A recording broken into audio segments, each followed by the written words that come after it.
Welcome to Pintu's biology. আজকের topic দাঁত, মানুষের দাঁত।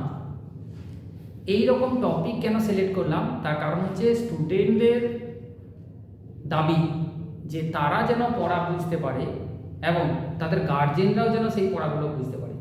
এবার বায়োলজিক্যাল টার্ম থাকার জন্যে কিছু ক্ষেত্রে পড়া বোঝা একটু কঠিন হয়ে যায়, তাও আমি চেষ্টা করব আরও সহজভাবে বোঝানোর, যাতে সাধারণ মানুষও ভিডিওগুলো দেখে উপকৃত হতে পারে। দাঁত, যদি আমরা একটা দাঁতের ছবি আঁকি তাহলে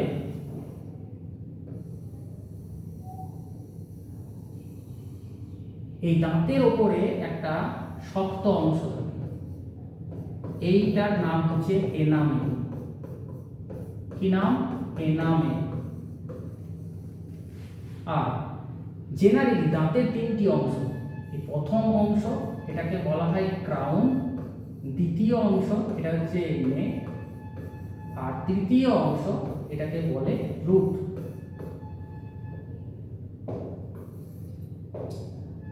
এই ক্রাউন, নেক এবং রুট কিন্তু মাড়ির মধ্যে গেঁথে আছে, তাই এই অংশটাকে আমরা দেখতে পাবো না।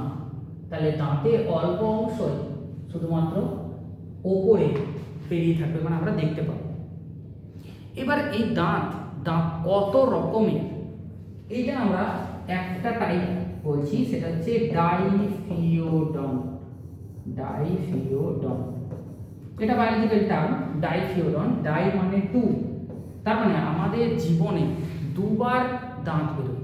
একবার মিল্ক টিথ, দুধে দাঁত যাকে বলি, সেটা 5 থেকে 6 বছরের মধ্যে খসে পড়ে যায় এবং আবার নতুন দাঁত গজায়। আর দ্বিতীয় দাঁত সেটা হচ্ছে পার্মানেন্ট টিথ, তার মানে একটা মিল্ক টিথ, একটা পার্মানেন্ট টিথ। যখন মিল্ক টিথ থাকে তখন দন্ত সংকেত, মানে দাঁতগুলো সংখ্যায় কম থাকে। কতগুলো থাকে? 2 1 0 2। আবার আমি নিচে লিখছি 2 1 0 2 ইন্টু 2। এটা আমি বোঝাই, এটা কোনো ম্যাথমেটিক্যাল ফর্মুলা নয়। এটা হচ্ছে একটা দাঁত ইনসাইজার, ক্যানাইন, প্রিমোলার, মোলার। তাহলে আমাদের মুখের মধ্যে 4 রকমের দাঁত আছে। ইনসাইজার, যেগুলোকে আমি বলি পাঁপড় খেকো দাঁত, সামনে ইঁদুরের মতো দাঁত যেগুলো সামনের ইনসাইজার। তারপর হচ্ছে ক্যানাইন, যেগুলো দিয়ে আমরা মাংস খাই, সেটা হচ্ছে ক্যানাইন। প্রিমোলার, এগুলো হচ্ছে যেহেতু ঢুকে আছে মাটির মধ্যে, গেঁথে আছে, তাহলে এগুলো ভালো চেবানোর জন্য হচ্ছে প্রিমোলার। তারপর হচ্ছে মোলার, যেগুলো দিয়ে খাবারগুলোকে একদম আমরা পেস্ট করে খেতে পারি। তাহলে 4টে রকমের দাঁত আছে আমি বলছি, কিন্তু যখন আমরা অ্যাডাল্ট আছি তখন এখানে আছে 2 1 2 3। কিন্তু আমি যখন ছোটোবেলায় আমার দাঁত ছিল মিল্ক টিথ, তখন ছিল 2টো ইনসাইজার, একটা ক্যানাইন, প্রিমোলার ছিল না, মোলার ছিল 2টো, এটা একটা সাইডে, নিচেও তাই ছিল। তাহলে 2 1 3 2 5 5 5 10, এদিকে 5 15, এদিকে 5 20। তাহলে টোটাল দাঁতের সংখ্যা ছিল 20টা। বুঝতে পারলাম? ডাইফিওডন্ট। আর যখন আমরা পার্মানেন্ট টিথ দেখব তখন এই ফর্মুলাটা চেঞ্জ হয়ে যাবে, 2 1 2 3 divided by 2 1 2 3 into 2 is equal to 32। মানে এখন আমাদের মধ্যে যদি আমরা দাঁতের সংখ্যা গুনি, অ্যাডাল্ট মানুষের, আমার তো আক্কেল দাঁতও হয়ে গেছে, তার মানে এখানে পাবো 2টো ইনসাইজার, একটা ক্যানাইন, 2টো প্রিমোলার, 3টে মোলার। তাহলে এক সাইডে পেলাম 8টা, এদিকে 8টা 16টা, এদিকে 8টা 24টা, এদিকে 8টা 32টা। টোটাল দাঁতের সংখ্যা 32। তার মধ্যে উইজডম টিথ বা আক্কেল দাঁত আছে 4টা, যেগুলোর কোনো ফাংশন নেই। বাকি 28টা দাঁত কিন্তু আমাদের হেল্প করে চেবাতে, মানে চর্বণ করতে, খাবারকে চর্বণ করতে। এটা হলো ফর্মুলা। তার মানে যদি আমরা মিল্ক টিথ ছিল তখন ডেন্টাল ফর্মুলা এটা, পার্মানেন্ট টিথ তখন ডেন্টাল ফর্মুলা এটা। এটা হচ্ছে ডেন্টাল ফর্মুলা, বাংলায় যাকে আমরা বলি দন্ত সংকেত, ডেন্টাল ফর্মুলা। এই ডাইফিওডন্টের পর আরেকটা টাইপ হচ্ছে, সেটা হচ্ছে থেকোডন্ট। থেকো মানে প্রথিত, গাঁথা আছে। তাহলে দাঁতগুলো মাড়ির মধ্যে গাঁথা আছে, সেই জন্য এটা বায়োলজিক্যাল টার্ম থেকোডন্ট। বুঝতে পেরেছি? এবার আমি লিখব 3 নম্বর হেটেরোডন্ট। হেটেরোডন্ট, হেটেরো মানে ডিফারেন্ট, মানে দাঁতগুলো সব একই রকম নয়, প্রত্যেকটা শেপ আলাদা আলাদা। ইনসাইজার একরকম দেখতে, ক্যানাইন একরকম দেখতে, প্রিমোলার একরকম দেখতে, মোলার আরেক রকম দেখতে। তার মানে 4 রকমের দাঁত আছে, তার জন্য এটা হেটেরোডন্ট।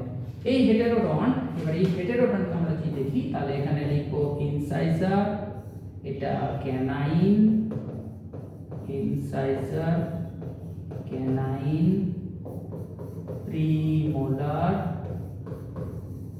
আর মোলার। এইটা যদি ফর্মুলা আকারে লিখি তাহলে আমরা এরকম লিখি ইনসাইজার, ক্যানাইন, প্রিমোলার, মোলার।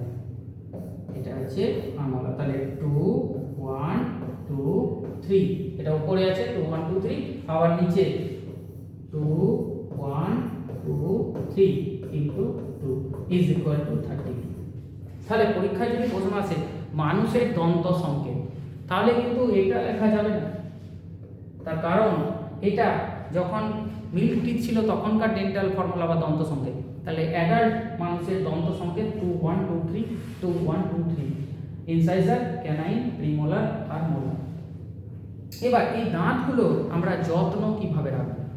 দাঁতগুলো, দুটো দাঁতের মাঝে গ্যাপ আছে, আমরা যখন কোনো খাবার খাচ্ছি এই গ্যাপের মাঝে এই খাবারগুলো আটকে যাচ্ছে, তাহলে আমাদের ব্রাশ করার উদ্দেশ্য এই খাবারগুলোকে বের করে দেওয়া। কারণ দাঁতের ক্ষতি কিন্তু কোনোভাবেই হবে না, দাঁত অনেক শক্ত, কিন্তু দাঁতের মধ্যে যদি খাবার আটকে থাকে তাহলে খারাপ ব্যাকটেরিয়া এই খাবারের মধ্যে লেগে যাবে এবং এই খাবারগুলোর সাথে সাথে দাঁতের ক্ষতি করে দেবে। এবং যদি আমরা খুব জোরে জোরে ব্রাশ করি তাহলে কিন্তু মাড়িরও ক্ষতি হতে পারে। সেই জন্য দুবার ব্রাশ করতে হবে খাবার খাওয়ার পরে, কিন্তু ব্রাশ খুব আস্তে আস্তে করতে হবে। এবং ব্রাশ কখনোই এইভাবে করা যাবে না, ব্রাশটা এইভাবে করতে হবে যাতে শুধুমাত্র খাবারের কণাগুলো দাঁতের মাঝের অংশ থেকে বেরিয়ে চলে আসে। শুধুমাত্র ব্রাশ করার এইটুকুই কাজ। বাকি আমরা মাউথ ওয়াশ দিয়ে মাউথ ফ্রেশ করতে পারি, সেটা যে কোনো মাউথ ওয়াশ বা ন্যাচারাল মাউথ ওয়াশ, আমরা লবণ জল দিয়েও মুখ ওয়াশ করতে পারি, যার ফলে খাবারের কণাগুলো বেরিয়ে চলে আসবে এবং আমাদের দাঁত এবং দাঁত যার মধ্যে থাকে মানে মাড়ি এবং মুখ সবেরই স্বাস্থ্য ভালো থাকবে। এইরকম আরও ইন্টারেস্টিং ভিডিও পেতে ইউটিউব চ্যানেলটিকে ফলো করুন এবং আমার যে ফেসবুক পেজ ইন্টুস বায়োলজি সেটা ফলো করে রাখুন। থ্যাংক ইউ, দেখা হচ্ছে পরে।